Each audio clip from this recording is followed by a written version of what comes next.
Here we are, back at the Capitalist Wire. What's up? I know, how about it? So, if you took a 30,000-foot view of the Capitalist Wire, you'd see manhood and money. Those are the things that we kind of focus on. And really quick, James, I want to hit Money Minute. And I want you to tell us, what is one of the five landmines, what are one of the five landmines that entrepreneurs step on that causes them to compromise their resources? Yeah, so one of the biggest things that I think entrepreneurs fall into is, there's so much entrepreneurism that's happening now where people are working on their own, or they're working in more of like a solopreneur fashion. Mm-hmm. Statistically, this area has grown like hundreds of percent in the last 5 years. Yep. Really since 2015, it's been massive.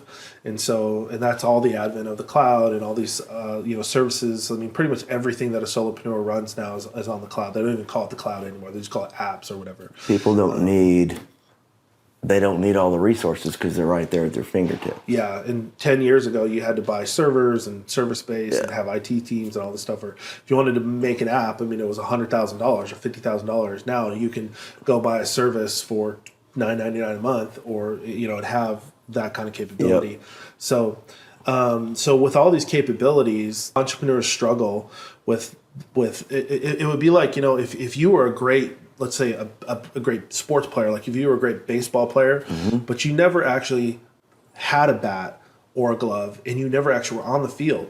But then when you get on the field, you realize, like, oh my gosh, like I can play. And this is what happens with so many entrepreneurs. They realize they get on the field and they realize, I can pitch, I can catch, Yep. I can play, I can hit, I can do all this. these things. Yeah. And then that therein lies the biggest problem, is they're not on a team.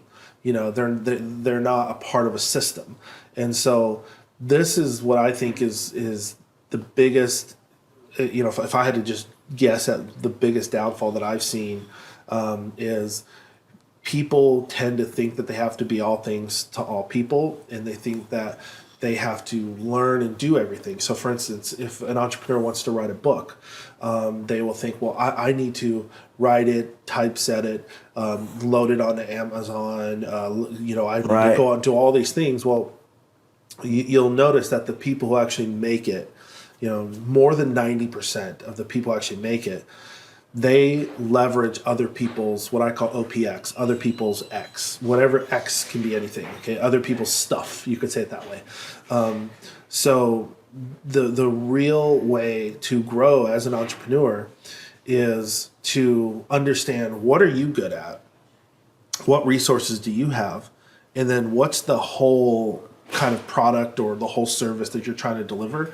And really, if you master the things that you're good at, and you find people or other resources around you that have those things that you don't have, mm-hmm. That is the fastest way to, what I call the fastest way to the cash. So, and you guys have to understand, if you're in entrepreneurism, it might be different if it's like a mission or it's like something you want to do as a passion project. Mm-hmm. But if you're a business, like, you have to make money.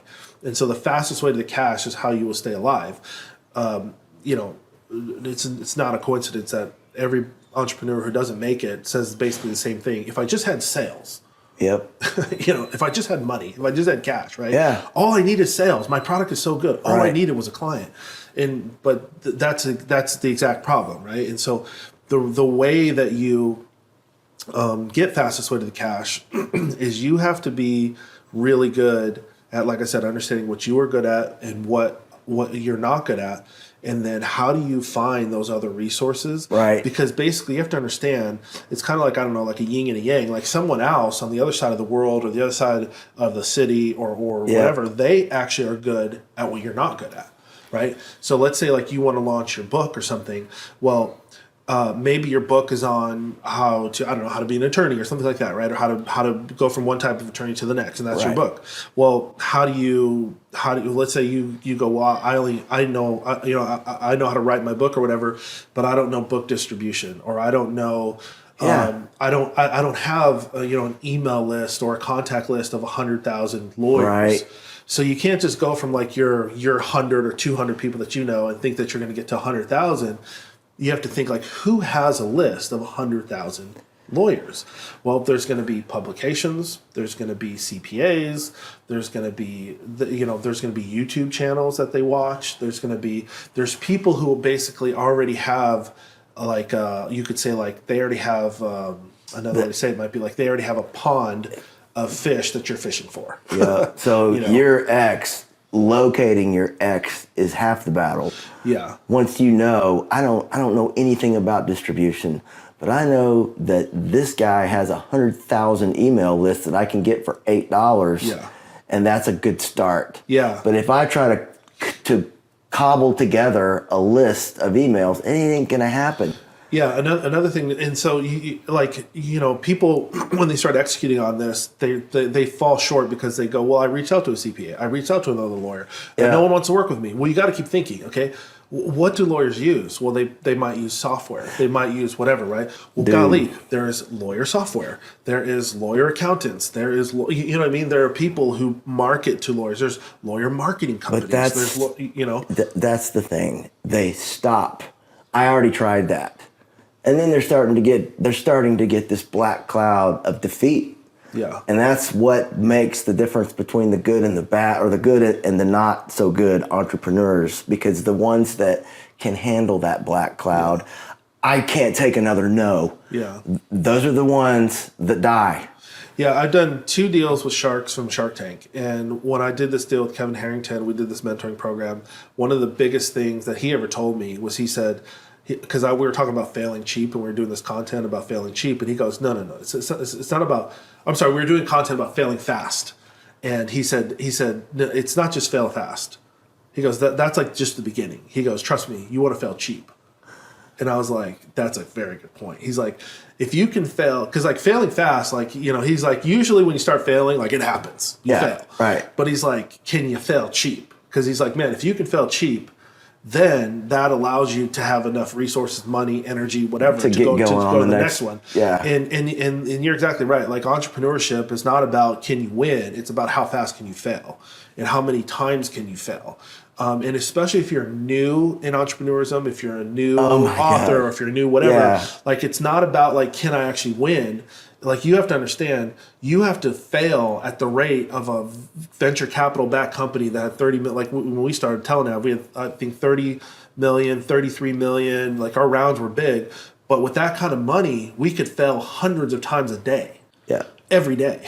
Right. Major failures, like products failing, marketing failing, sales failing, that event didn't work, this webinar didn't work, that we're failing hundreds of times a day as a company. Well, if you're by yourself, you've got to fail hundreds of times a day on your own. Right. And so if you're not testing things, if you're not split testing things, if you're not, let me try this guy, let me try this, let me try this, let me try this, oh, that website didn't work, whatever. Like, if you literally just try 1 or 2 things and then you just feel like you should quit, or 9 or 10 you're things not you feel like you should entrepreneur. quit, this game's not for you, right? It's about how many times can you quit. And you have to have that mentality that every time you fail, you're actually statistically significantly closer to winning. Every time you fail. I love it. Okay. So, speaking of winning, one of the major concepts that we have kind of hovered around in this project is the bet and winning the bet. And the bet is the government, the powers that be, that are putting down a bet that the American people will compromise and give up their Second Amendment rights, the Constitution, their health care, their money, everything that we hold dear as Americans. They think that we will lay it down in exchange for security. And in exchange for security provided by the government. Mm-hmm.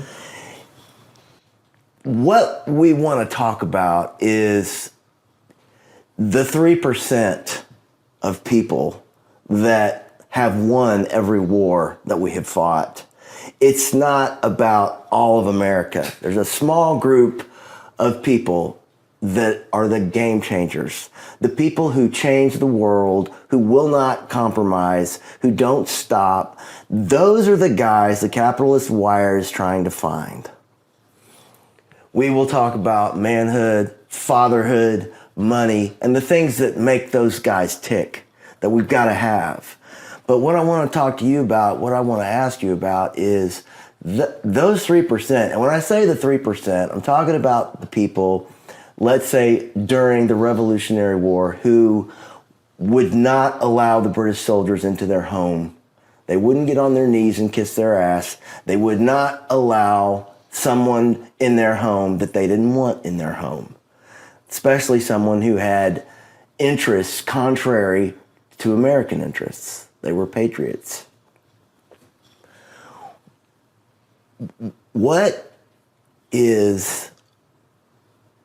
How does that 3% look today with regards to integrity and with regards to manhood?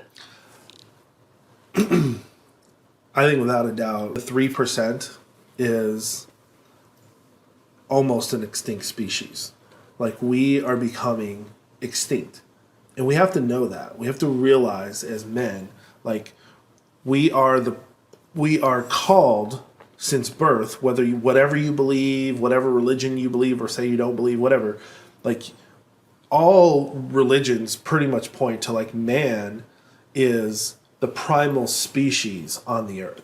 Science, data, biology leads to men are the primal species on the earth.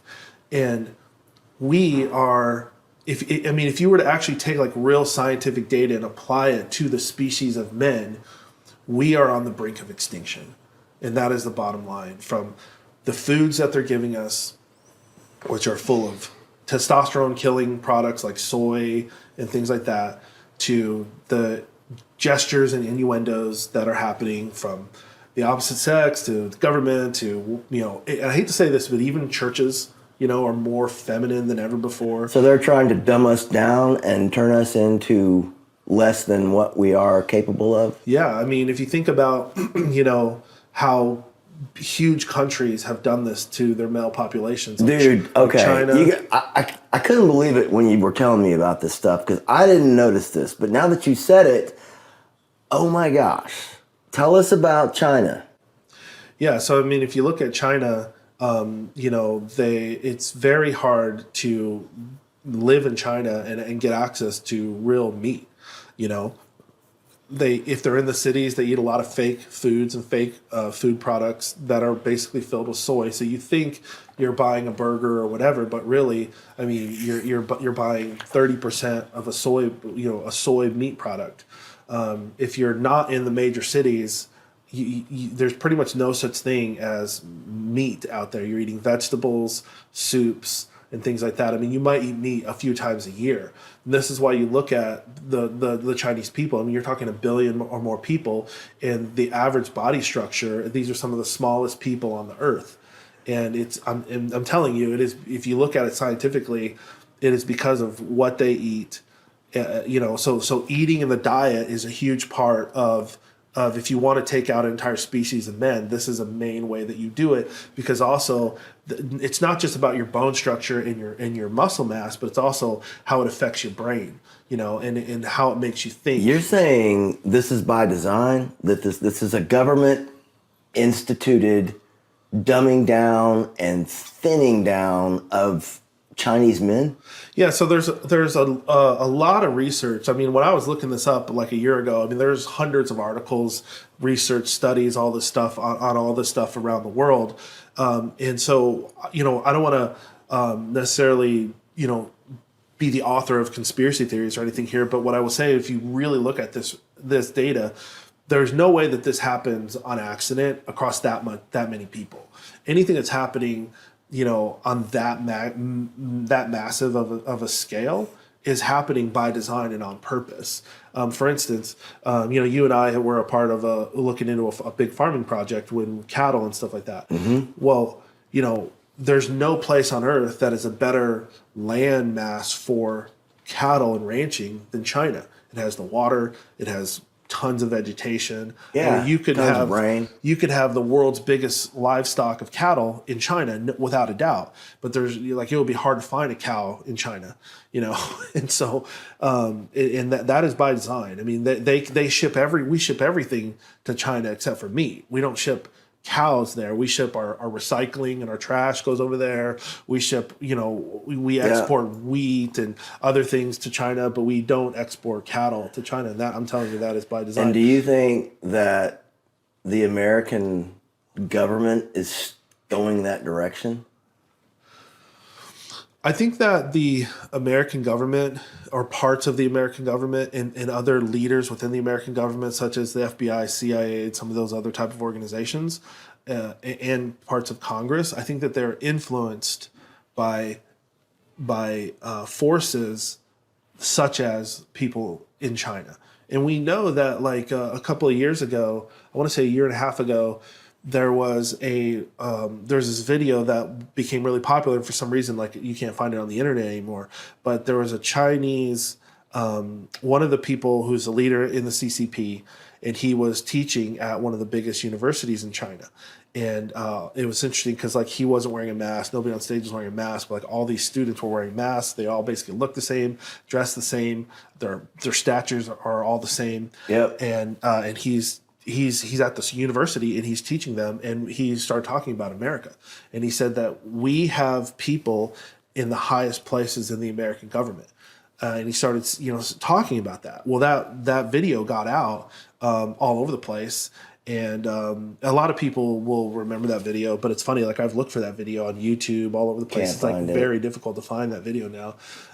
And so I think that there is something happening, like we said before on the show, there is something happening by design to influence America. And if, the thing that is keeping hope and freedom alive in the world is America. America is that bright light, and so they realize like if they're going to push their doctrines or their beliefs, they have to take out the idea, not just America, but they have to take out the idea of America. So it's like you can be an American and say, well, okay, fine, I'll go along with your rules or your virus stuff or whatever, but I'm telling you that's not the end, and that's how communism is behind it, where it's not just go along, it's you have to believe in it. You have to be a believer. Like so it's different between like, I don't really believe in that, but like I'll just go ahead and do it because everyone's doing it. They're not okay with that. Like the fact that like now it's like,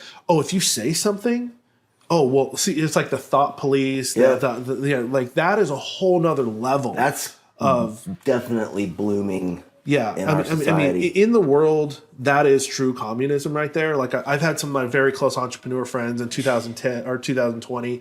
They're like, "Oh, I don't believe in. I think that something crazy is going on in the world, but I don't think it's communism."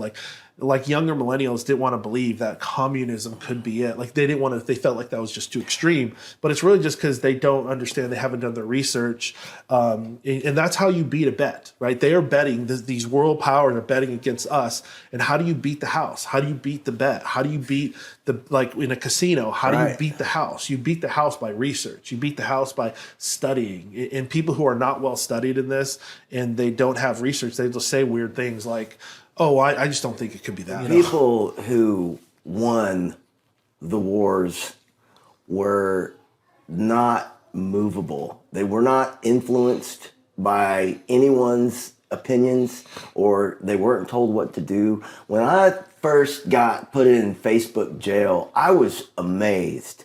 And it wasn't even accurate. I mean, it was not accurate. What they were saying, I said, they were wrong. But there's a very clear agenda, and everybody's on Facebook. I don't care what you say. The whole world is on Facebook. Mm-hmm. And they are telling you what you can and can't say. Talk about First Amendment violations. Yeah. But they've taken that away. It's gone on Facebook. You can't say anything against Joe Biden. You can't say anything against the machine, or you'll get taken down, or you'll get suspended, or whatever it is they do. Yeah. So when I was working at the AT&T Innovation Center in Plano, I was a part of some other leadership programs and this other stuff that I was working on, which were like side kind of side projects at the Innovation Center in different places, I wasn't leading in this, but I was a part of like sitting at round tables, like listening to what we were doing around social media. So there was a team that wasn't an AT&T team, but it was actually a team from Israel that we were contracting through. And they were building bots and putting them on social media.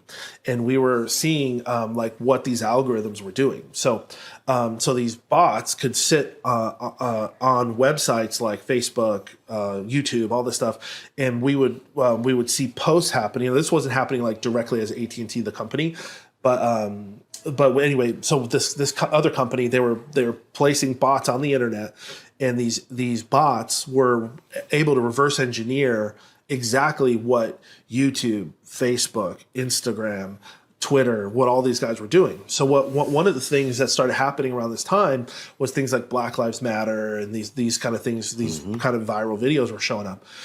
And so they had shown us that there is no possible way that a video posted of anybody, right? But a video posted on somebody's Facebook page that has 800 followers, that in 24 hours or in 48 hours, that video could get 1 million hits. There's actually not a mathematical way, because what they do is when you post that video, it's only going to hit between 6 and 16%. I believe I was the first person to say this publicly on the internet, that Facebook's algorithm for a long time, I'm not sure if it's somewhere in this range now, but it's 6 to 16% of your followers will see your post in the first 24 hours. And so if your post is really doing well and people are watching it or watching it multiple times, or staying on it for long periods of time, it may go to like 24%. Okay. So if you have 1,000 followers, the chances of 100 people seeing it is okay. You'll notice you're always in the same range, because now they show the view count. This is scary. Yeah, where you're going with this. They'll show like some of my pages. Like I know anytime I post, I'm going to see 400 to 600 people are going to see a post. Well, even if somebody were to look at that video, like if 20% of my audience were to look at that video 24/7, that still would not spike the algorithm enough to get 1 million people to see that one video. So there's no mathematical way. So then we would ask, what you were just saying is, well, how the hell did that happen? How did the video get 1 million hits? There's no possible way. The only answer is somebody inside Facebook had to have spiked that video. Somebody at Facebook had to say, that video, we want to get 1 million hits, 2.4 million, or whatever. And they can send that video to anybody, or all of their people. They can literally have a billion people see a video if they wanted to. There's nothing to stop them from me posting a video and they go, let's have 1 billion people see that video. So when you say Facebook can influence things for good or evil, you've seen it actually. Yeah. So this is like 2008, 2010. Like I started talking about this, that like this is more than just like a social media platform. This is a company that can drive a narrative. I mean, this is like clearly like, and so it's not, and it's different than like publications or things like that, where it's like, publications, you had to buy in, you had to go pick up your newspaper, you had to subscribe to a magazine. This is different. Like this is like pushing it into your phone, and you literally think like, dude, it's almost like this stuff is happening every day now. Like I used to hear people say that all the time. I used to hear people say like, oh man, it's like a black person is being killed every single day.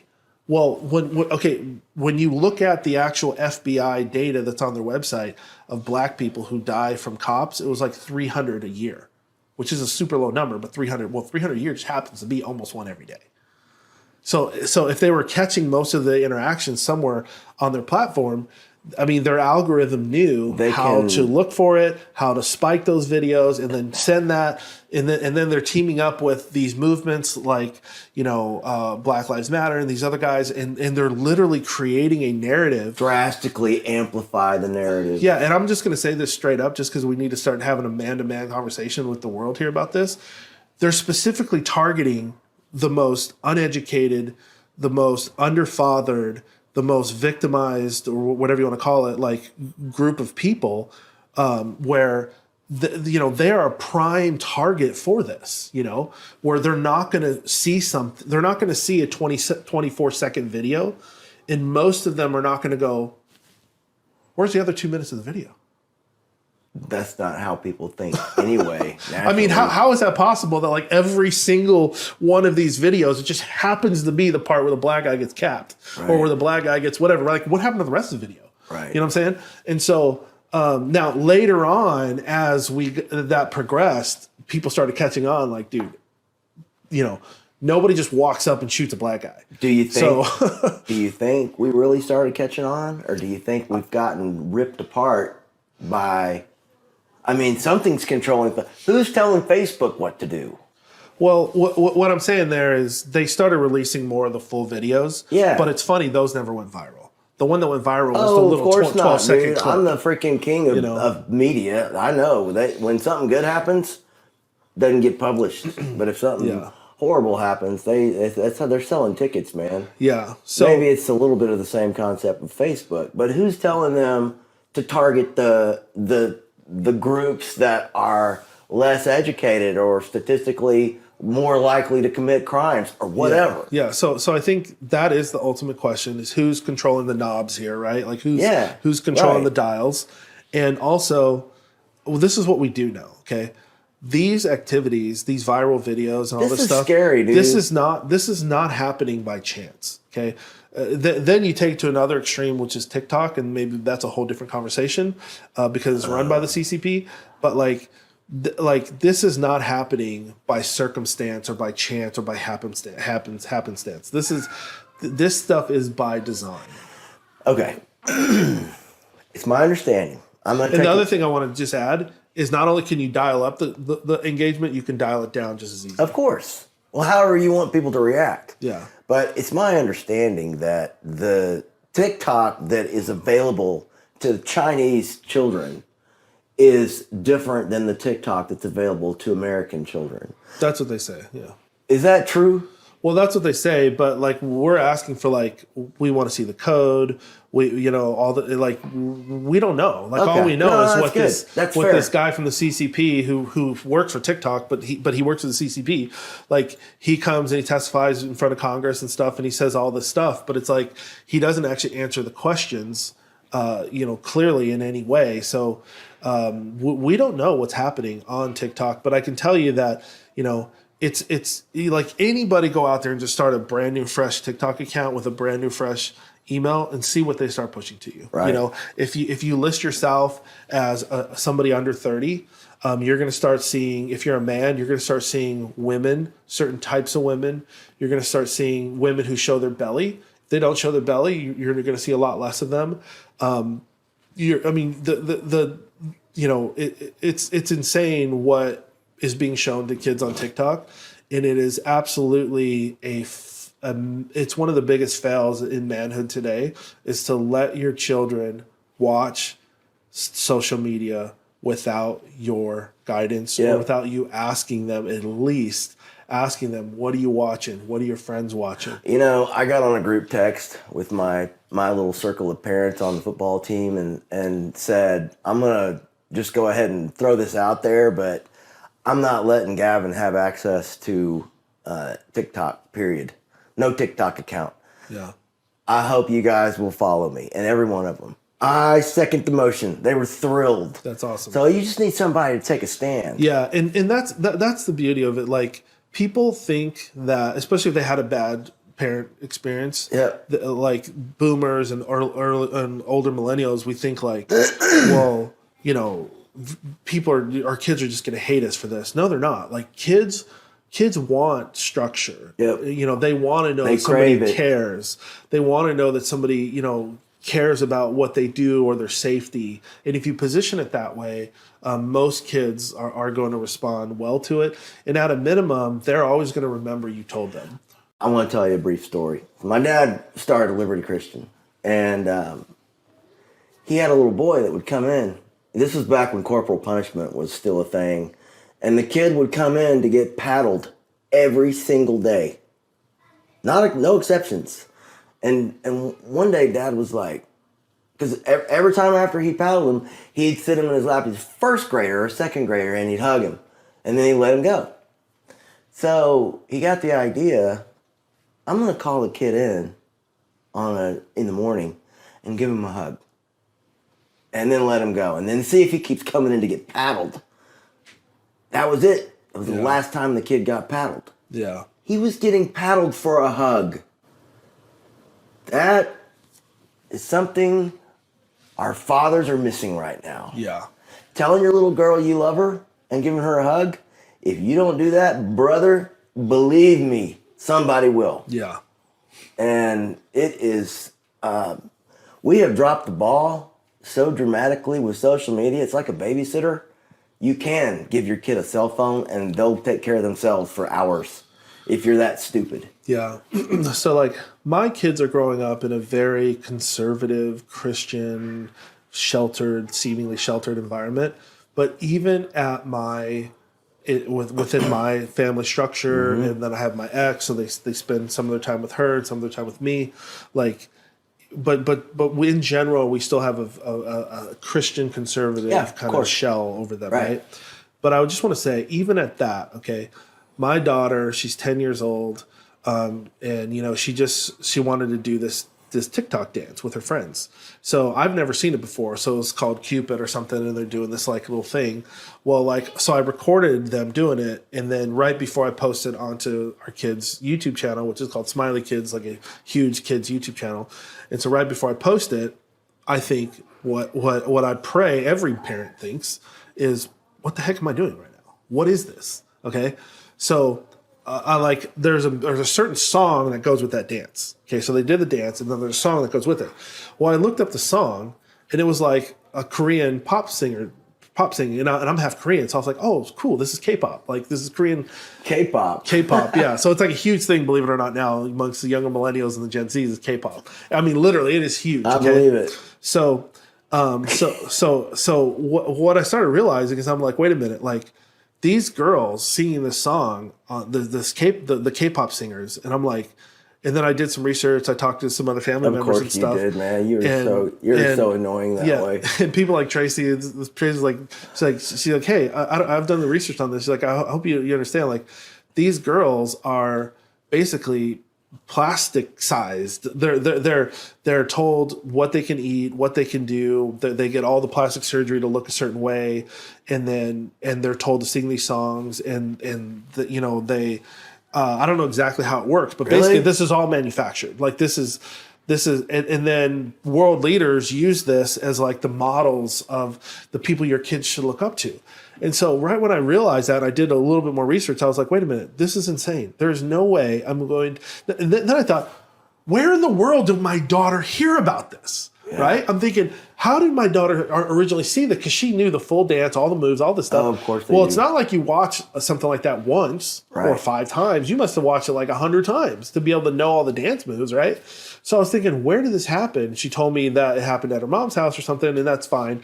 Like, I don't know exactly how, because I know her mom like even watches her phones and all this stuff. So I don't know how that happened, but I know for sure it didn't happen at my house because I monitor all of my content, all my phones. They have parent lock and all this stuff. Yeah. So I would have known for sure. I looked at all her history. It wasn't there. So then, but it doesn't matter whether it was at her mom's house, a friend has a phone at school, whatever. It's gonna happen, dude. That's the thing that we all have to understand as parents is like, we need to be the ones who are overseeing, especially men. We need to be there as protectors for our children. If not, like you said, there are a million other forces out there that will gladly put us into extinction. 100%. They will make you the most extinct dad, the most powerless dad you have ever seen in your entire life will become you. You know, I run, I'm the dad coordinator for dad's events at my kid's school. And so I've been networking with a lot of dads in the past few months. And it is sad how many dads I've met with, and they go, well, yeah, like I was meeting with this one dad, he said, yeah, my son, he goes to the school, and he was in a divorce relationship, and he said, my son, he basically doesn't listen to me anymore. And I'm like, dude, your kid's in elementary school. What do you mean he doesn't listen to you anymore? That's no good at all, man. And then I was thinking to myself, the reason he doesn't listen to you anymore has to be, bro, because you weren't being a man in his life. Yep. And so, like he was blaming it on the kid and blaming it on the culture and blaming it on, and I didn't just, first time I met with him, I didn't hammer him with it. But I'm hoping through our relationship, I'll be able to share with him more that, dude, the reason why your son doesn't believe in you or doesn't listen to you is not because he wants to, but it's because you haven't been there for him. And here's the thing I want to tell him. You have the opportunity to still earn that, to still be there for him. Let me tell you, one of the things that I have done that I've noticed other dads, a lot of them do, but most of them don't. And that is, if you heard some of the questions that my sons have asked me, because they know that there's judgment-free zone, you can ask me anything. And I won't lie to you, and I won't not tell you the answer. Those are the rules. And so they have asked me some stuff. If you heard because they hear it out there. Yeah. And they're going to hear it out there. And there's evil out there. Yeah. And they will come to me with stuff and questions that are so vile and the most unbelievable. You can't believe it. You just want to take a shower. Yeah. But that's what they heard. I'm going to do that. That's a great It great is. thing. You tell them, man. And if they want to, if they're watching a movie and it's a bad, like Fast and the Furious or something that's probably got some stuff in there you don't want them to see, it's not the end of the world, man. They're going to see that crap. Yeah. You're not going to be able to shelter them from everything. Yeah. Yep. And so you do need to watch what goes into their mind, 100%. Yep. But you also got to be cool. Yeah. And they're going to want to have you as their wingman if they can actually ask you a question and know they're getting the right answer and not getting judged for it. Yeah. Because the stuff they come up with each other, that's the craziest. To hear their definitions of stuff. Yeah. And he'll come say, Dad, does this mean X? And I'm like, no, that is not what that means. Yeah. Please tell me you didn't say that at school. Yeah. No, but Bobby did. Yeah. There you go. Yeah, I think we have to understand as parents and as dads, our children are, 50%. They're finding out about stuff 50% sooner than we did. So things that we learned At least at 15, they're hearing and learning about 7, 8, 9, 10. As soon as they get around other kids, they're hearing them. I mean, it doesn't mean all their friends are bad, but trust me, other 10 friends, and this is a problem I have just with public schools or big schools in general, is, when you expose somebody to 100 kids that all of a sudden know them, you're gonna have a lot of bad apples in there. Well, dude, think about the resources we had when we were kids. I mean, the worst that we could have access to was a dirty magazine. Right. Now you go online, you can get addicted to pornography and see the most vile things you can. All you gotta do is, it's limited by your imagination, right? Yeah. So statistically, the average child right now is seeing porn by 10 or 11 years old. Yep, I believe it. One of the things that I had to do with my daughter, because she was turning 10, was it was an insane thing, but I had to have like a generalized sex conversation with her about what is sex, how does it work. And I didn't go way deep into it or into some of the, but I had to have a general conversation with her when she turned 10 years old. And I asked her, like, if any other adult had talked to her about this. She said no. And so I just said, I've got to be there for her and I've got to have this conversation because I want her to be ready. So if she sees porn or if she sees whatever, or some kid brings a picture of something on their phone, like she understands, she doesn't start, or if she hears some porn or hears whatever, like your mind starts thinking, well, what are they doing? Why does it feel like that? Why does it, and then they start thinking, well, what, am I missing out on something in life or whatever? And so I need to set that stage for them early so that someone else doesn't. Your daughter's eyes are so intelligent. When you were telling her that stuff, was she just baffled? I mean, what was her reaction? It was so scary because I didn't know what to say, let alone I didn't know how she was going to react. Right? Dude, I have a 9-year-old, and so it's coming. Yeah, so she's 7. Yeah, and so she asked a lot of intelligent questions. Was the cool part. So she had responded. Yeah, she asked a lot of intelligent questions. She asked why things happen. She asked, why God created it that way, and I explained to her the concept of Adam and Eve and all this stuff, and so So she understands the basics of it. Good for and you, I'm going man. to continue to train her on that. But, what's really crazy is, here she is, she's in fourth grade, and you think she's going to a fairly Christianized school. It's kind of like a semi-private school. And they wear uniforms and all this stuff. But yet one reason I'm at the school is I want to see what's going on and I want to know what's going on. Yeah. And so, along with helping the school and all the other kids and stuff like that, obviously, but I want to be there to see what's going on with my kids. I don't want to trust, not that I distrust, but I don't want to trust the teacher's word or someone else's word or even my own child's word. I want to see. And so one of the things I discovered this year was that there was a boy in my kid's class who had a crush on her. And I thought this was crazy because it's like they're in fourth grade. Like, how does some other boy have a crush on my daughter, and how does he know what that is? And so I asked Penny, because I hang around with the kids at lunch, and other kids knew. They knew that this boy had a crush on Penny. And then I asked Penny, "Did you know?" And she said yes. So I just want to say, here am I in this whole Christian conservative thing, and we think that all these great things are happening, but you have no idea this is going on, right, dude? And then not only that, it got even crazier where I'm like.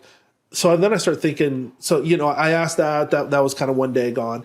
But then just during my standard time of trying to think like a man, I was thinking, well, what else do I not know? Yeah. I mean, how do I not, I would be stupid to assume they've never kissed. They don't hold hands. I have no idea. I'm not accusing her. I'm just saying, I don't know what's going on. So I need to ask. So I asked her, has anything like that happened? Luckily, nothing had happened. No, Okay? dude, that's still icky. But then check this out. So then I asked her, I said, well, do you have feelings for him? She said, no, not really. I said, do you think he's nice? She said, yes. I said, do you like being around him? She said, yes. So then I started thinking, okay, what is going on there? So then I was in my other kid's class, my younger kid, 1 grade younger, and kids in his class knew that this boy had a crush on my daughter. And I was like, how do kids in this other class know, right? It's a network that you have no idea. So then I asked these other kids. I know. I have no idea. I said, does Penny have a crush on him? And every kid said, oh, yeah, for sure. So I was like, okay, whether that's true or not, this is on a different level than I thought. No, it's not major, right? No, but man, I want to know, does she have feelings for him? And if she does, then maybe I need to be more there for her. I need to help her through those conversations. I asked her, has she ever shared this with another adult? She said no. I asked her if anyone ever asked her about it. She said no. And so this is the thing, is kids are going through things at a young age, much younger. We thought it was hard to have these conversations at 13, 14, 12. Man, these kids are 9, 10 years old going through this, trying to comprehend all that, and who should I talk to, and how do I feel, and why is this happening? Let me tell you, my kid is 11, and he's got a boy in his grade, and he talks about different sex positions, talks about stuff that he wants to do, talks about gay sex. This is at a Christian school. You wouldn't expect that to happen, right? You'd think that, but you can't be privy to all those conversations. And thank God he's comfortable enough with me to tell me about that. But what do you do? What do you do? Do you go to the parents of the kid that's talking that stuff? Or do you try to put a cap on it? Or do you just protect him, tell him what he needs to know, and carry on? I don't know. There's no manual. And every situation is probably different. And maybe that kid, hopefully his parents will catch on and do something to stop it. Yeah. Or he's going to get himself kicked out. Yeah, and I try to link these conversations back to the Bible.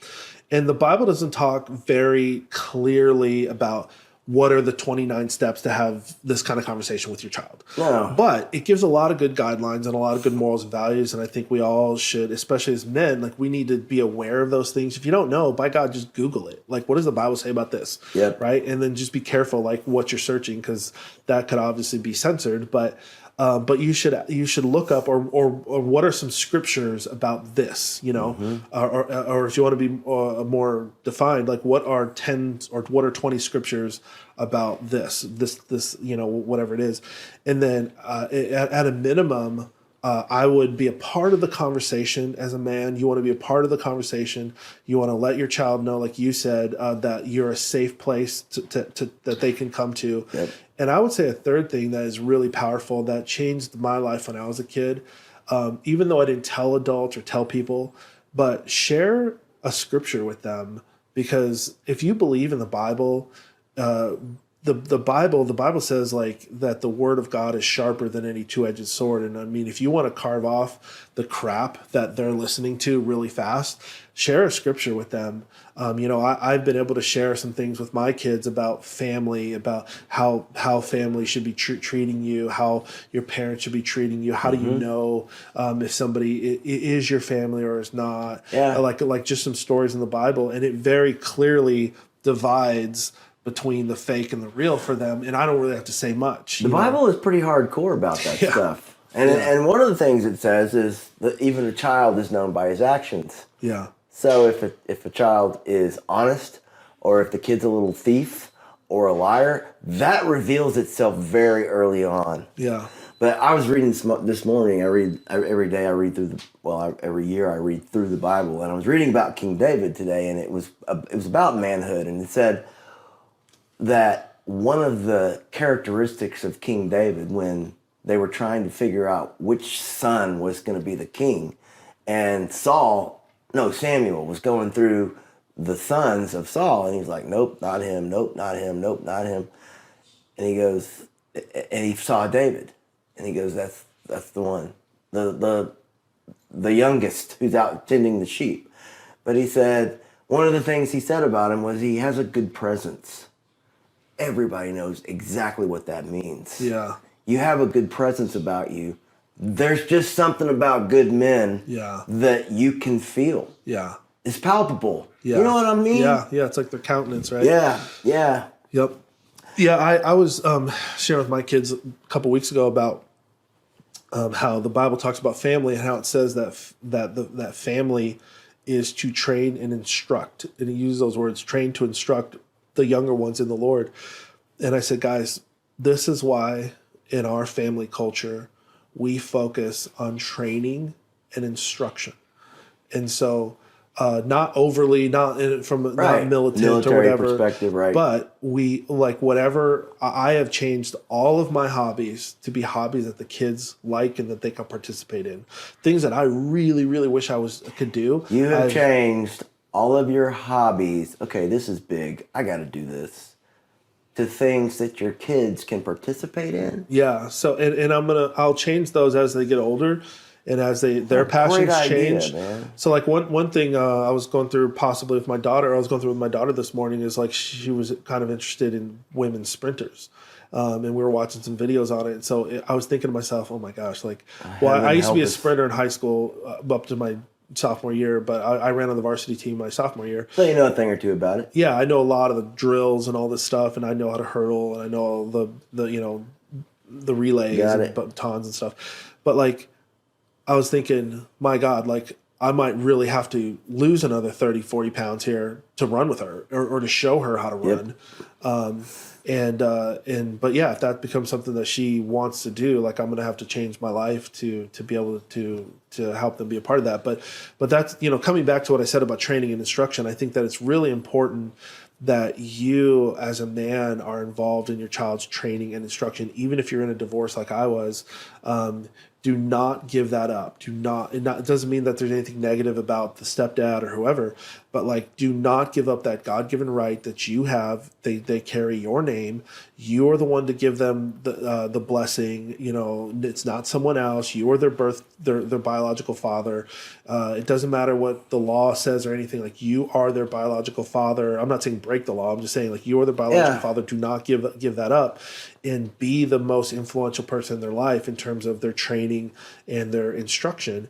And so, everything that we do, from even them sitting in the other room right now or whatever, a lot of people say how do 4 little kids between 5 and 10 years old sit in another room for 2 hours and be generally quiet the whole time, is because they've gone through a life of basic training and instruction.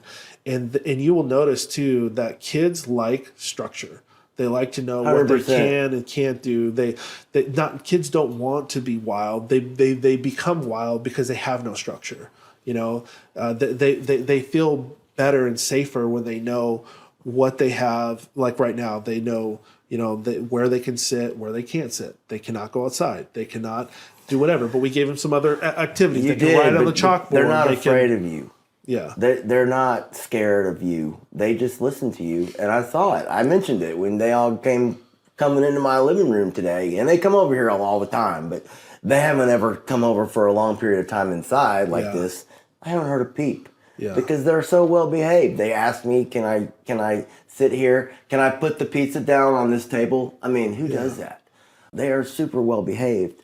I was talking to one of my business partners today about manhood. And one of the things I thought worth mentioning that he said is it's the example that you hold to the world and to God. And money and looks are irrelevant. And you know that he will not cower under any circumstances. And if you leave this world with tons of money, it doesn't do you any good. But if you leave having done what God designed you to do, then you spend eternity having done the best of your ability, what God intended for your life as a man. It's a whole different thing. And he mentioned divorce. Yeah. Because he's divorced. Yeah. And he said, one of the things is that you got to understand that whatever she's going through, your kids are going through also. And so you've got to take care of her, even though you hate what she did or you did something stupid or whatever caused the divorce. You have to understand that you've got to prioritize her well-being, even though you don't want to anymore, because they're directly connected. I thought, man, that's pretty good stuff. You still got that responsibility. Yeah. In your case, it's a little different. Yeah. Because you're raising them. One of the biggest things that when I went through divorce, I mean, I never expected that I would be the type of person who would go through a divorce my whole life.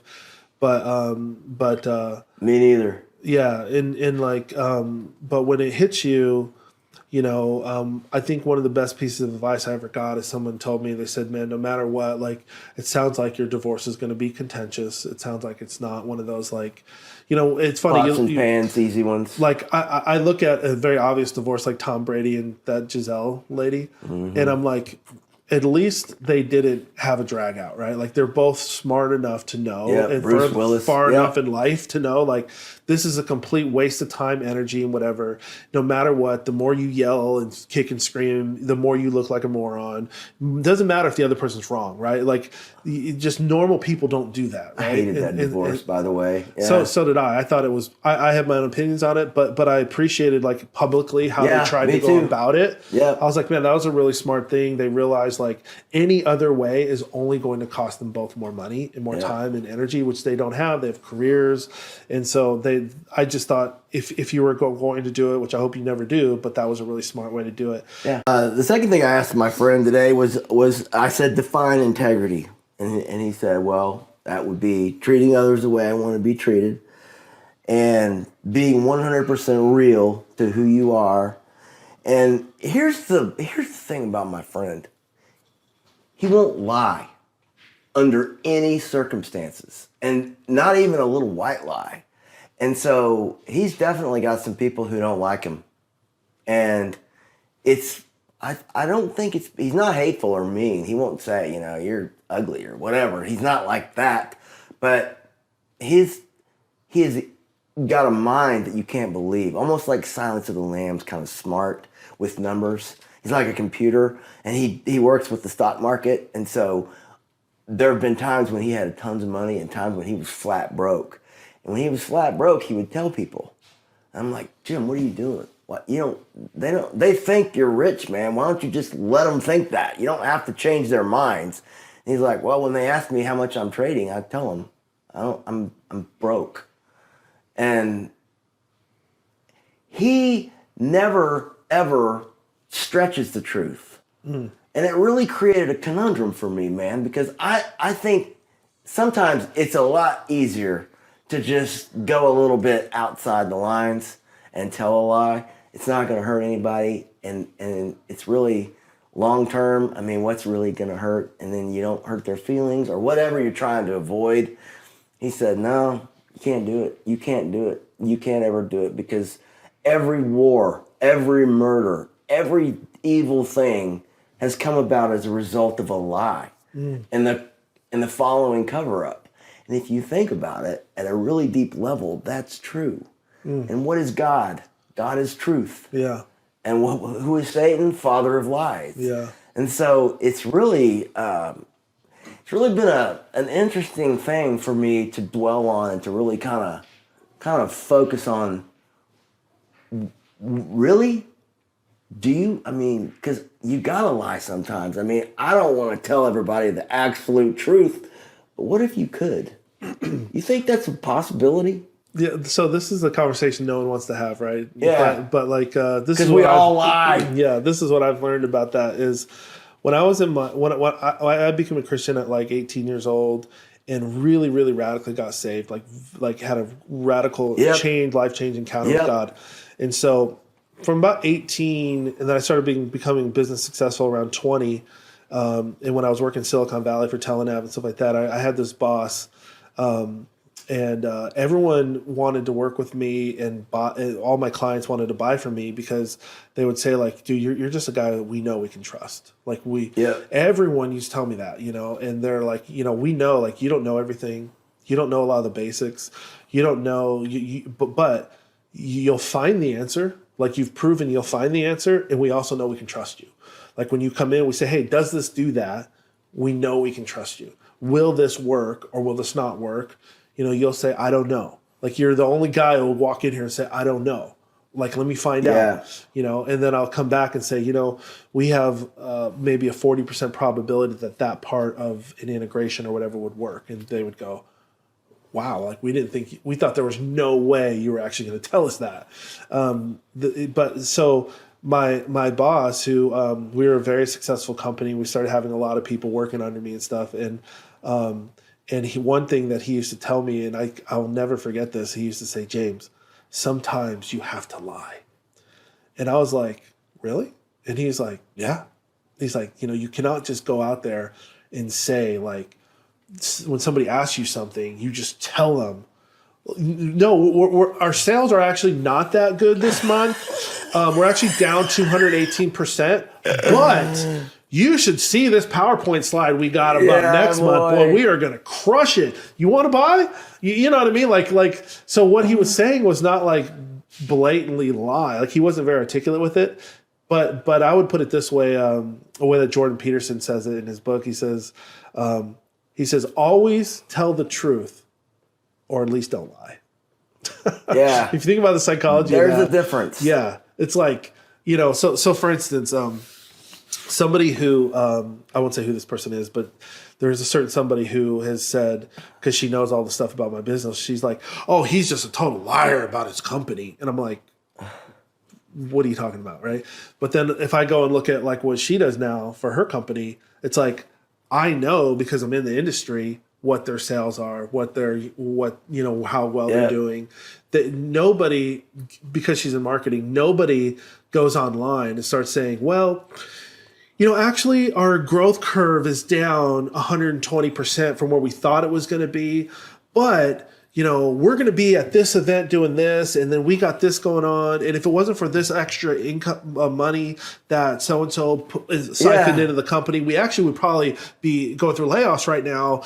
But, thank God that didn't happen. So, you know what I mean? Like no one does a marketing video like that, right? Everyone's marketing video is, things are going great. Yeah. The company is crushing it. We're really excited to be here. We're blah, blah. So that's what I'm saying is tell the truth or at least don't lie, right? Yeah. Like that is true. You are excited to be there. You are doing well. You are, you know what I mean? So that's the thing that, like, okay, so if you take that and even line it up with the Bible, because then I've had this discussion, people are like, oh, I just do what the Bible says, Jesus is truth. Well, dude, okay, if you go through this topic in the Bible, David stole the showbread from the Oh, priests. there's freaking lies all over the place. I mean, and God still blessed him. Like, dude, there were so many times. So I could just Jacob and litter it Esau, with so many times. Yeah, I mean, Jacob was like, his nickname was the deceiver, right? Like, and so, was it this? Anyway, dude, Mary and Joseph weren't straight with everybody at first. Yeah. I mean, but I think coming back to it all, like, you have to understand, like, the word devil is highly linked to the word deceiver, and the word Satan is linked to the word or to the phrase the accuser of the brethren, or the accuser. And so, like, I try to stay as far away as I can from those things. Deceiving people is significantly different, right? Like, deceiving is saying, I can do this for you when you can't. Yeah, like deceiving would be like, me and you worked on a deal, it didn't go through, but I tell someone else, oh man, we were crushing it on that, dude. That thing is, we hammered that so hard, dude. Like, bro, that deal was so good. You want to do a deal like that? You know what I mean? Like, maybe that person wants to do something with me, right? So if I completely deceive him about something, right, versus saying, there's a way I don't have to come out and say, it's a business deal. I'm trying to add value to someone else. I don't want to come in and say, oh man, yeah, we totally felt like we kind of wasted our time. You want to do it with me? Right? Like, you wouldn't say that either, right? Because also that's actually not true. We didn't waste our time. We learned a lot. Right. We got a lot of intellectual property from it. You know what I mean? And so, there's a fine line of how you, it comes down to like having clear articulation. Like, can you actually clearly articulate things in a positive way that adds value to the conversation? Because no one. I love it when I hear somebody say, "Oh, I never lie." I'm like, that's the first. That right there should tell you that you're a liar. I've never heard somebody say I don't lie, and I believe them. My buddy that I was talking to today used to work for Fred Trump, who is Donald Trump's dad, and he had a policy. He worked in the apartment complexes in New Jersey, and there was slums. The guy was a slumlord, pretty much. I mean, he had a ton of apartments that all needed work. And so he worked with his uncle, who was employed by Fred. But anyway, Fred Trump would tell people, if you break something, if you screw up a job, if you do something wrong, just tell me and we'll fix it. But if you lie to me, you'll never work for me again. Yeah. And that was the policy. And if you walked in and royally screwed up, as long as you owned it and he knew that it wasn't intentional, he would help you fix it and you move on. Yeah. And I thought that was a really clear sign. That's integrity. That's deceptive when you break something and you lie about it. Yeah. That's the difference. Yeah, and also what I found in my life was feeling like I don't tell lies was really an insecurity that I had in me, whereas like depending on who you are and how you come up, some people, some men maybe can tend to think that I need to tell the truth to expose who I really am so that you will like me. And so like I was like that for a long time, to where I always felt like I needed to share like if somebody said, "Hey man, how's it going today?" Like I would tell you. And I felt like if I do that, then you'll love and care for me more, and you'll want to be my friend more, and you'll reciprocate.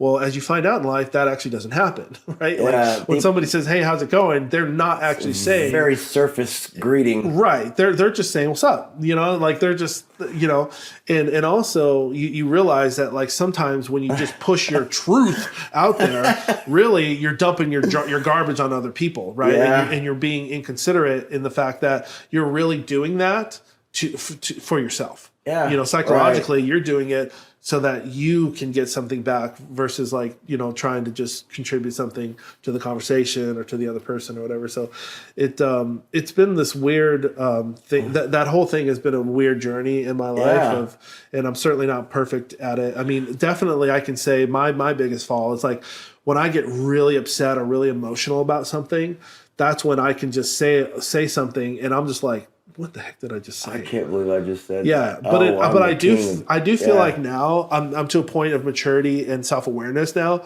where even maybe like 10 years ago, or even who knows, 5 years ago, I may not even been there, but I feel like I'm generally in this place now where like if I say something that's pretty much a lie, somebody will go, "Did that really happen?" And I'll go, "No," or I'll go, "Actually, I didn't mean to say it like that. I got too excited. It actually did happen like that." You know what I mean? So at least I can self correct, Right. which is going down the right path. Yeah, right? hey Like, man, you're on the right track, buddy. Yeah. That's awesome. Yeah.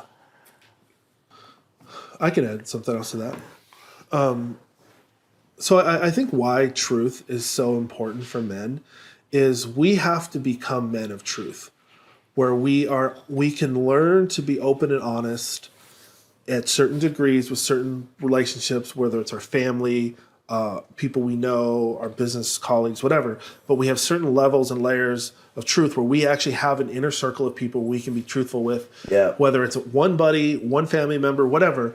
But like, if you cannot get to truth, people, especially men, we will struggle with all the other things in our lives, like how we communicate, how we lead, what we're like.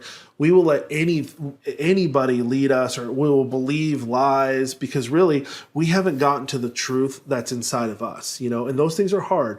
And one of the things that I've done, this is a very biblical concept, is have people around me, particularly men around me, who are open to speak directly into my life. So there's really like 3 or 4 people that they kind of know, like if we talk on the phone or whatever, they can go, like I have this one friend, he'll just be like, "Bro, you are totally full of shiz." Like he'll just tell me that right on the phone.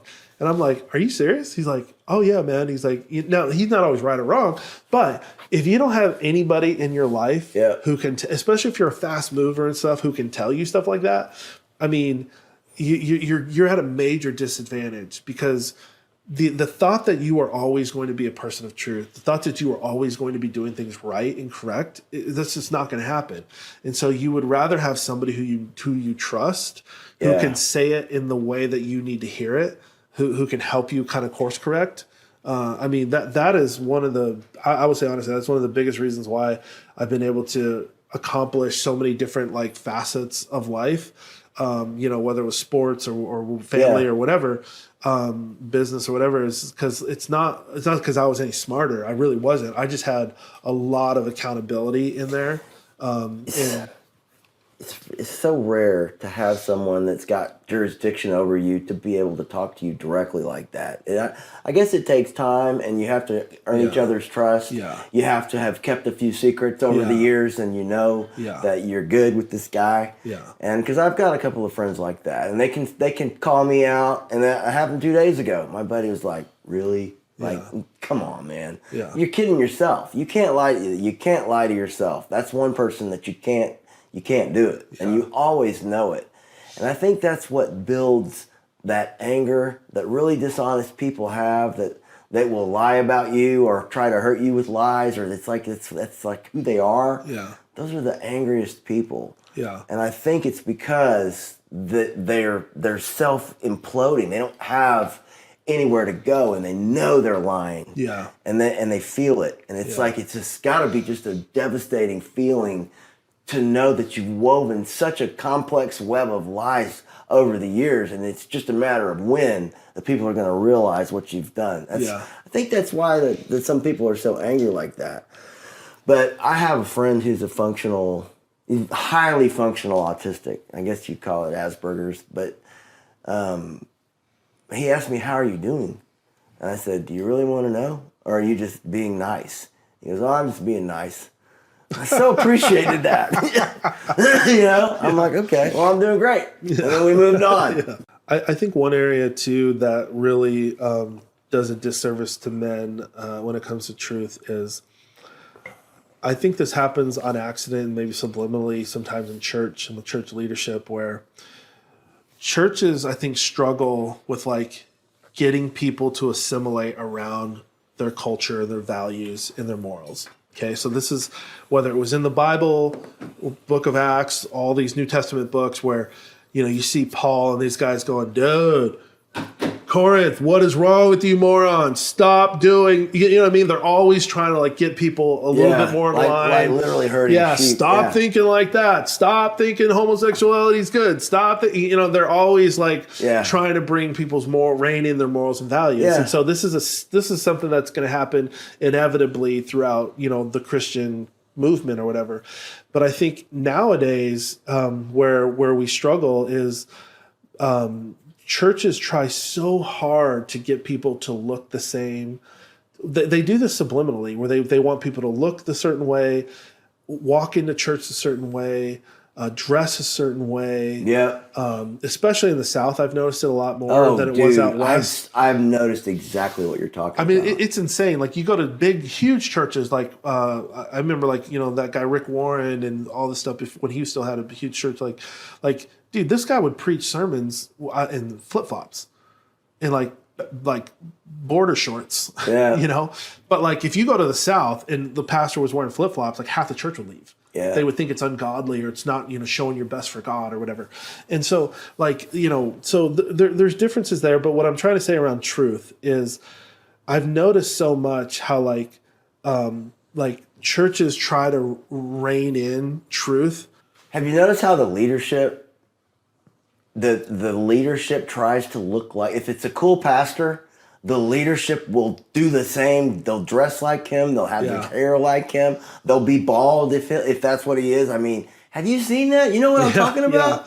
Oh yeah, or like a young pastor starts doing well, or he has a great sermon or something, and then everyone's got the same leather jacket with a little collar. Yes. And the little, or all the worship leaders start dressing the same. Isn't that crazy? It's totally weird. Like, and here's the thing, like, they don't realize that because they're so insulated and they're like sedated with these people around them, that they just think, oh my gosh, dude, you look so great. Like they have all yes men and women around them. Yeah, that's dangerous. They have no idea that right outside of that layer, people are going, dude, you've got to be kidding me. Did he really think he like that? Everyone knows he doesn't dress like that. Like, and so I think we it's something that we really struggle with in church is like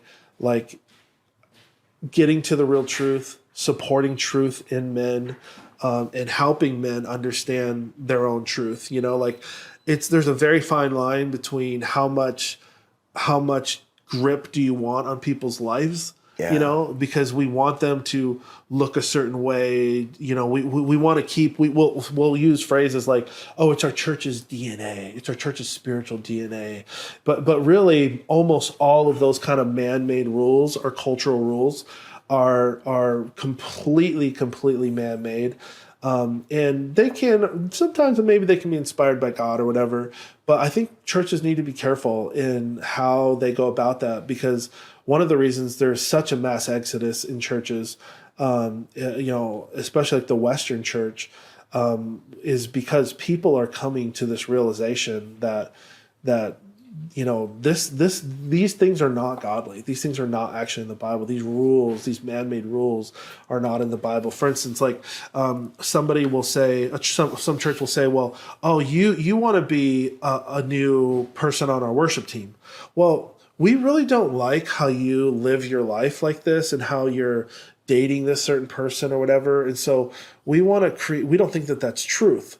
But so then the person will say, well, do you have any scripture, pastor, to back that up? No, we really don't have any scripture, but we just don't think like it's smart. Okay, so you don't have any scripture, but like when things are really generalized, when you have to use a generalized scripture, like there isn't actual, like people weaponize that. Yeah, this is what I've learned in doing some seminary, having been a pastor, and just mentoring lots and lots of men is, if it's not specific, it's probably not a major in the Bible. Like if somebody can get to something specific, it's a major. But if it's general, like, well, don't you just have to go after God? It's like, dude, what the hell does that even mean in comparison to what I'm doing? Yeah. Like you could bring that up whether I'm putting my shoes on or parking my car or whatever, like go after God. Like what does that even mean? Honestly, the person doesn't even know how to articulate it. It's like, for them, it means something very specific, like how they would do it. But like, So this is just what I've noticed. When the advice or the counsel is very generalized, it's usually not really it's not from God. It's just somebody giving their opinion. Right. But when they can go, hey man, you're not supposed to do this before marriage, or you're not supposed to be a man and a man. 2 Corinthians 13, or you're not, 4. There's a book in Corinthians about marriage, or there's a book, about this, or all deacons should be like this. Go look it up in Timothy or whatever, right? Like those things. It's like, hey, they said go look it up and read this. That's different. So it's a lot more potent. Yeah. So and I just think like it's very easy now for churches like sway off of that. And I think that what it does is it sets up unreasonable and unbearable barriers. For sure. And this is why people don't want to go. They don't want to go to church. They don't want to go back to church. Is because they start feeling like, man, like I can't do that. I can't live up to that. I can't live up to that what that person thinks. I can't, whatever. And so it's crazy that the people who are leading churches will actually put up barriers for people to further their walk and get discipled in God. It is insane. And so it's a sad thing that's happened, but hopefully, I just hope that more and more pastors are coming to that realization that they need to major in the majors. I have seen some really good pastors that have made mistakes, and they really do live by love. And it's their core philosophy. And it doesn't matter if you're gay or if you walk in and put out your cigarette on the front sidewalk of the church, or you crush your beer can when you're walking in. You're welcome here. Yeah. Those are the pastors that I believe Jesus would be like. Yep. That does not matter. You're right. Unless that person wants to be a deacon, we're not even going to interview you. Right. You just come. You be you, man, and follow the Lord and listen to what we're saying and do the best you can. And if we don't quit getting closer back to that, to the love, because there's so much judgment passed on so many people, and so many of those churches that you're talking about, the leadership and the groups surrounding the yes men surrounding the leadership, they're so legalistic that I don't want to be any part of that church. And I could list a couple that I probably wouldn't be welcome there. Yeah. Because I will tell you what I really think, and they don't want that. Yeah. But I believe you're absolutely right that as men, we do have an obligation to love. Sometimes that's having an unpleasant conversation about what the Bible specifically does say about something, but most of the time it doesn't. Yeah. Most of the time love captures all of it. Yeah. And that's all you're obligated to do in that situation. You don't need to preach at people. Yeah. When I became a Christian, I don't know where I got this question, but I asked my senior pastor one day, I said, hey, I became very good friends with him, and I used to meet with him a lot. And I asked him this question. I said, how do I become the most influential for God in my life? And I was like 18 years old. And he's like, wow, that's a very profound question. He's like, I should think about that for myself. I'm like, yeah, like how do I do the most for God? And he really didn't know how to answer. And that's fair. Yeah, he was like, man, well, I think what you would have to do is get in the pastoral program with us, and then become a pastor of your own church. He's like, we'll put you on a path. So within 5 years from now, we'll plant a church with you as long as we feel God's calling you to that. And so he essentially told me to be the most influential you for God, you have to become a pastor and run your own church. And so I didn't know anything. I'm 18 years old, didn't have any real mentorship in this stuff or influence or anything. So I just went with it. What I noticed after a few years was there was like a subculture of people who follow everything your pastor says. But for the majority, even the majority of people who go to church, they do not believe and do everything their pastor says. In fact, if you look at it statistically, every person in the church, their pastor says no divorce, they get divorced. Their pastor says no this, they do that. They say no drugs, they still do drugs. They say watch when you drink, they drink whenever they want. They say they date whoever they want, they watch whatever they want, they raise their family however they want. And so once I don't know what it was, but I just had this intuition about, I was like, something's not right here. Like how these guys are telling me that they think they're hitting home runs and they're not even getting to first base. You know? And so I got out of that, somewhere around 2004. And And then along came this institute in the late 2000s, around 2008, 9, 10, this company called the Barna Institute.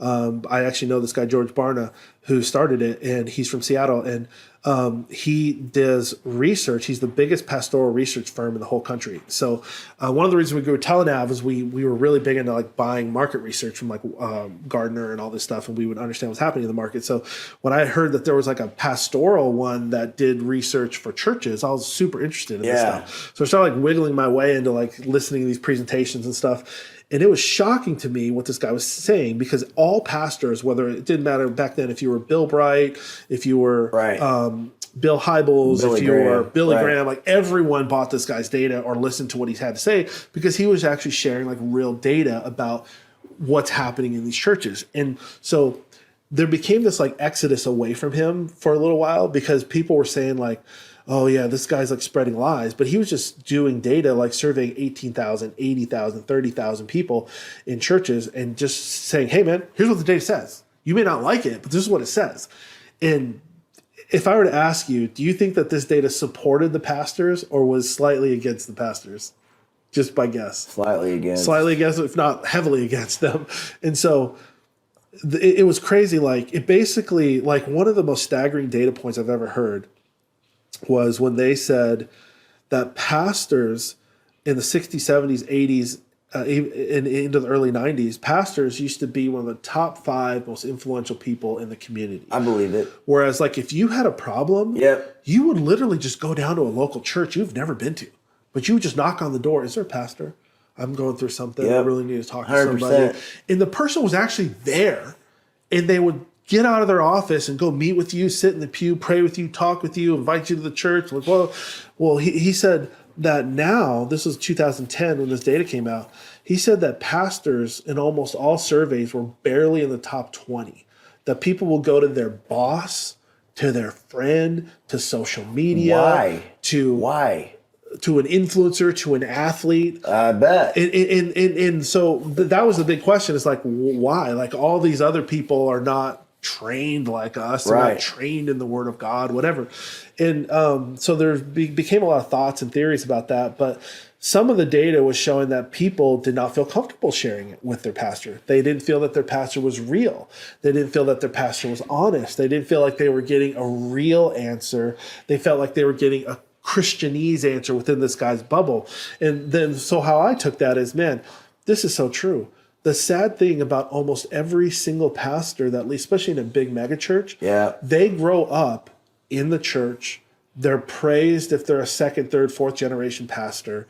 They're raised in a deep, deep Christian bubble. And you know your pastor is in a deep Christian bubble when all of his analogies, his or her analogies, are something that has nothing to do with real life. Like, well, the next time you guys are in your prayer closet, it's like everyone is going, dude, what did you just say? Prayer closet? Oh, yeah, well, see, you know, how I'm going to go do is I'm going to go and study the Word of God, right, guys? And everyone's like, yeah, we're going to study the Word of God. And everyone's like, he doesn't realize that studies show that 95% of us don't read the Bible. In fact, the only reason we know Scripture statistically is because of the music. And if there wasn't music, we literally would not know any scriptures off the top of our head. Wow. I mean, that is a true stat, you know? And so it's that's a really easy way of knowing if your pastor, it doesn't matter how theologically correct or whatever, like you can have great pastors with amazing true theology, but in terms of like, do they understand what's happening in the real world? You always know by the examples and the analogies that they give, which is why Jesus knew, people knew Jesus was real, because we call them parables now, but his analogies had to deal with, hey man, see that bush right there? Okay, when that thing dies, you know what I mean? Like he would just say, he would just talk about stuff that was really going on. Stuff that people can understand, legitimate stuff that actually happens. So I want to talk a little bit more about confidence. And I got to tell you, I've told people this over the years, and I wouldn't say this if I was still practicing law. But for 25 years, I was a trial lawyer, and there were a lot of times when neither one of us knew, me or opposing counsel, what the hell was going on. We literally had no idea where to go with this. What is the law? Because your job is to tell the judge what the law is so the judge can make a competent decision that's not going to get overturned on appeal.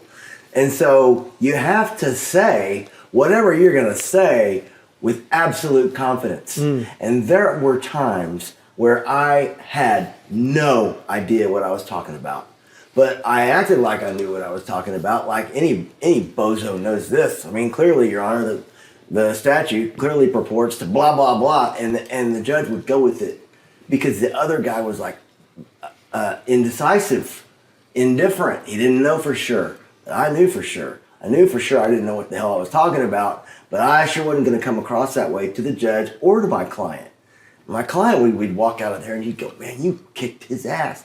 And I'd be like, I don't know how, because I had no idea what I was talking about for about half of my argument. Happens all the time.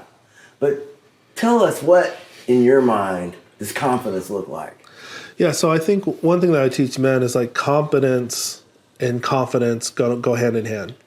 So when you portray confidence, I don't know how this is, but this seems to be inherent in human beings since the beginning of time. Confidence, people equate it with competence. That like, you know, Absolutely if you agree. show certainty, which is another way of saying confidence, right? Yeah.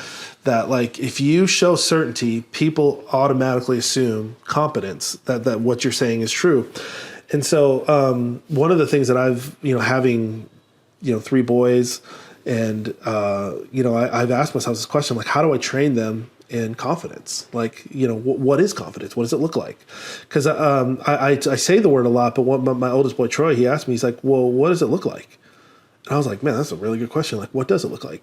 And so I started thinking about, like, what does it look like even in the animal kingdom? And because one thing I feel like is, God has set up the world so that truths are all over. Like the signs of truth are all over. And actually, this is in the Bible. It says, like, look to the hills, blah, blah, blah. The trees are clapping to the Lord. It talks about nature and how nature is telling you, giving you answers, right? And teaching you how to live and things like that. And so whether you look at ants or whatever. So if you look at, in the idea of what's the most confident thing in the animal kingdom? Lion. Yeah, everybody knows that, right? Lions. Well, if you look at a lion He's pretty dang sure of himself. has a stature, has a posture, right? He gets big. He doesn't. Big stance. He's hairy, okay? He doesn't move fast. He moves kind of prestigiously. Yeah, and he's got his chest out, and so as I've I moved to Texas from the West Coast, from LA and stuff 12 years ago, and I've become a hunter and all this stuff. Home of the manly man. California. I'm literally as redneck as they get now. I know you are. I don't know what the hell they were thinking, letting you go. Yeah. So, but one thing I've noticed of hunting in so many animals and stuff like that, all different species from squirrels to hogs to whatever, is animals have postures. Like even a deer, as beautiful as it looks, like a buck has a posture, and its fur sticks up on its if it thinks it's in danger, and its ears move a certain way. But when something is strutting, it gets big. It has a big stance. It shows its chest. Yes. Yeah. The most confident horses in the world, right? They have a presence and an awareness about themselves. Their value can be based on their presence. Yeah. Arabians, got into? Yeah. And they seem prepared. And this is another thing that I've always noticed. They're not muscular as much in the butt, in the hips, as they are in the chest and the shoulders.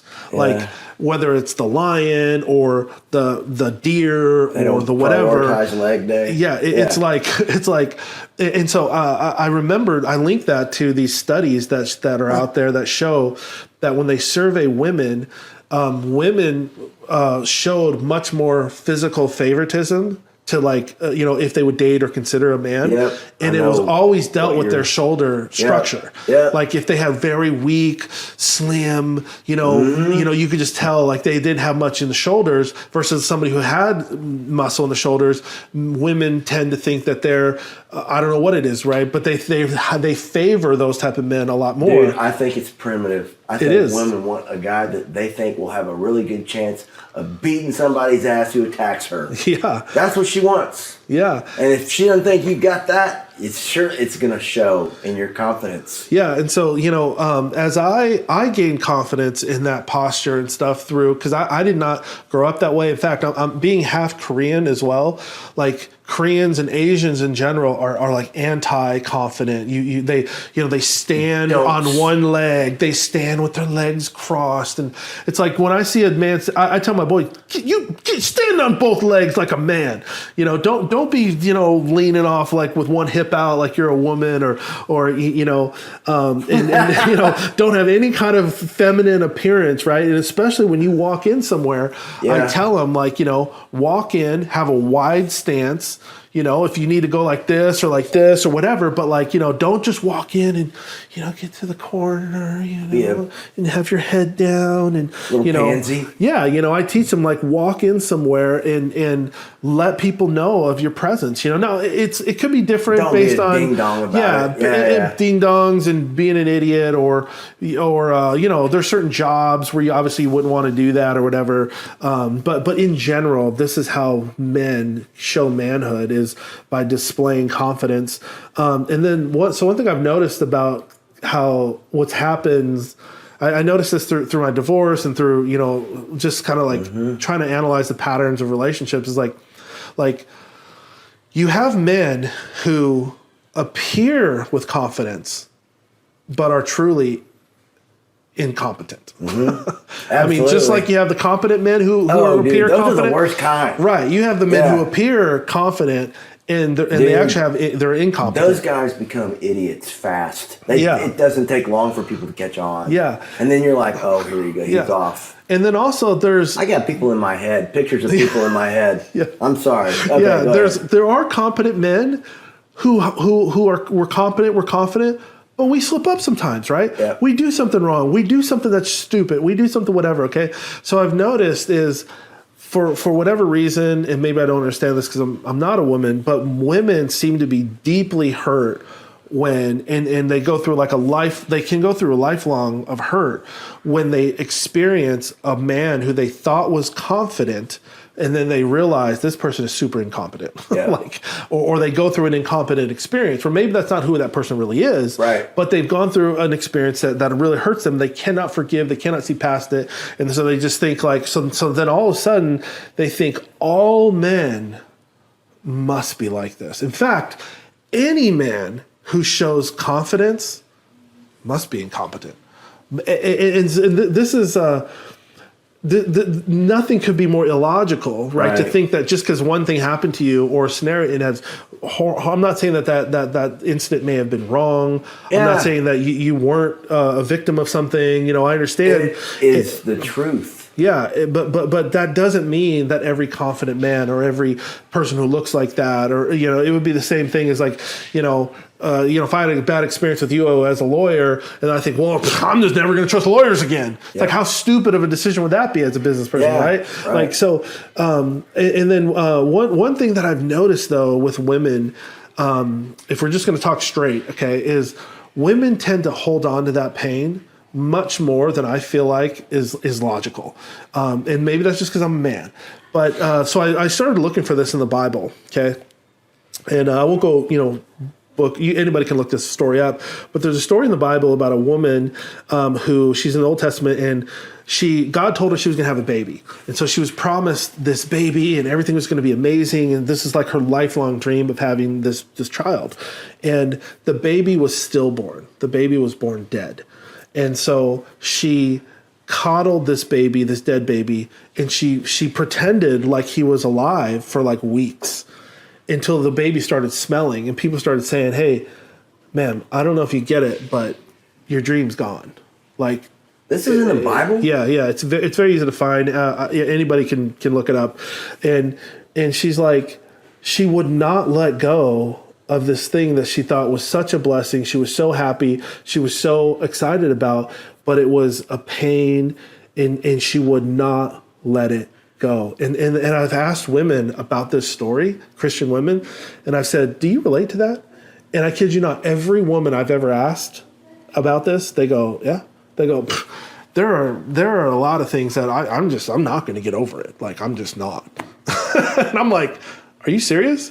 And they're like, oh yeah, like that is exactly how I feel. Like, and I think like, Wow. and so just to be balanced, like I'm not saying men, we don't have our issues either, right? But I'm just saying in this particular instance, I think this is a big, there's a big gap in our society right now where like women, they lose confidence in men because good men do something stupid, or men who are trying to be good were not raised right or whatever, and so therefore they are truly much less than they appear. Yeah. And so what happens now is women in general start talking, and they now start becoming bitter at men, or they think they can do what men can do, or they should be equal with men, and that's where all these ridiculous ideas come out of like, oh, well, men and women are equal. Oh, well, men and women are the same. Oh, women, they're just paid a lot less than men. Well, it's like if you look at the data, they're actually not. Like they work less hours. They work more basic jobs. Whatever. If they actually were an executive or very few what I mean? women engineers. Yeah, and then you look at men and what they do for their jobs. All the risky jobs are with men. Right. I mean, you ain't never seen a woman, you don't see a whole group of women, building a skyscraper or a lineman up on the power line, so, my point there is that men and women are clearly different. They're beautifully balanced together by God. And that this cycle starts to happen where men, we lose our sense of leadership, or we fall for whatever reason. We disappoint a woman. Okay. The woman gets bitter at the man. And then how do we take that bitterness as it comes back to us? Why are you demasculating me? That's disrespect. Why are you disrespecting me? And now it's just this endless cycle, right? And the way to get out of it is men have got to go back to our original position in the species on Earth as God created us. We have got to take the higher ground. We have got to, we've got to learn to be men. And you think this whole thing started with failure of confidence? Yeah. Because I think that's right. And a lot of it is a lot of men view confidence as toxic. Yeah. Or they say they do because women told them that's what they're supposed to say. Yeah. And they do it because they obey their women. Yeah. But I think you're right. I think it is toxic not to be confident. Yeah. You're creating a monster with that lack of confidence. Now you're going to screw up and the women are going to take over. And now you're going to have a bunch of passive-aggressive, completely weak men. Look at what we've got now. Yeah. We're endangered species. It's time to rise up on our hind legs, man. Yeah. I'm tired of this crap. Yeah. And I hope that you are too. Yeah, and the crazy elites of this world, their bet is that men are willing to give up their manhood. Yeah. Their bet is that men are willing to lay down who they're supposed to be, who God has called them to be, who they are set up in nature and on the earth to be, for whatever lies that they want to sell to you, whether it's your safety or your security or your health or whatever. Your freedom. Yeah, and as they continue to sedate you with, soy-based products, fake foods. And, oh no, this is better for you. This is better for you. Make you weaker. Don't you want to help the whole world? Oh yeah, you'll give up being less of a man. Yeah, and you'll never actually be able to calculate if you actually did help the world. But just trust us. Like that's basically telling a man, give up your common sense, man. Stop being a man. Stop using your brain. Stop being the primal, species. Stop being the leader of your house. Let us be the leader. Let us educate your kids. Let us tell your kids what sex and all this stuff is. Let us do this. You just go, and just live your life on your own. We'll help you live a better life, but don't worry about all those other things. All that is a lie, and they are betting that men are willing to give that up. And look, our whole thing here at CapitalistWire is, I would say this: pray for our enemies, because we are relentlessly going to come after them until they're distinguished. So pray for our enemies, because when they hear and see what we're doing, trust me, they do not want things like this to be out there because it is viral, man. When people hear the truth, it is viral. It will resonate with the people that we want. And the people that we don't, it won't be for them. And they'll keep moving on down the road, which is what we want. Yeah. All right. Well, that wraps up episode 2 of Capitalist Wire. Cool. Next time. Yep. Let's do it.